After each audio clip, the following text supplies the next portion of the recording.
The Earth intercepts a lot of solar power, 173,000 terawatts. That's 10,000 times more power than the planet's population uses.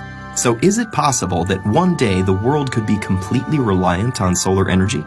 To answer that question, we first need to examine how solar panels convert solar energy to electrical energy. Solar panels are made up of smaller units called solar cells. The most common solar cells are made from silicon, a semiconductor that is the second most abundant element on Earth. In a solar cell, crystalline silicon is sandwiched between conductive layers. Each silicon atom is connected to its neighbors by 4 strong bonds, which keep the electrons in place so no current can flow. Here's the key. A silicon solar cell uses 2 different layers of silicon.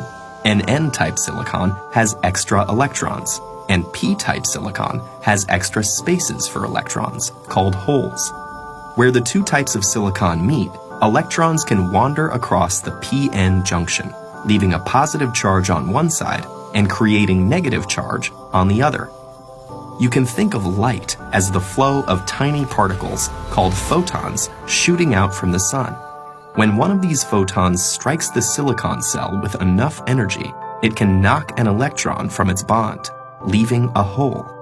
The negatively charged electron and location of the positively charged hole are now free to move around. But because of the electric field at the p-n junction, they'll only go one way. The electron is drawn to the n side, while the hole is drawn to the p side. The mobile electrons are collected by thin metal fingers at the top of the cell.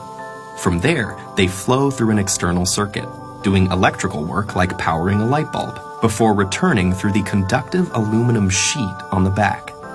Each silicon cell only puts out half a volt, but you can string them together in modules to get more power. 12 photovoltaic cells are enough to charge a cell phone, while it takes many modules to power an entire house. Electrons are the only moving parts in a solar cell, and they all go back where they came from. There's nothing to get worn out or used up, so solar cells can last for decades. So what's stopping us from being completely reliant on solar power?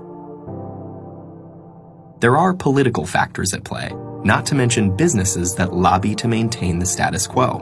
But for now, let's focus on the physical and logistical challenges.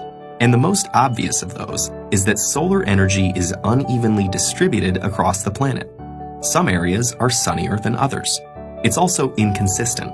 Less solar energy is available on cloudy days or at night. So a total reliance would require efficient ways to get electricity from sunny spots to cloudy ones, and effective storage of energy.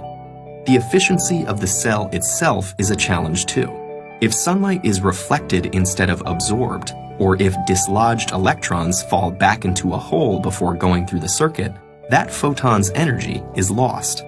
The most efficient solar cell yet still only converts 46% of the available sunlight to electricity, and most commercial systems are currently 15 to 20% efficient. In spite of these limitations, it actually would be possible to power the entire world with today's solar technology. We'd need the funding to build the infrastructure and a good deal of space.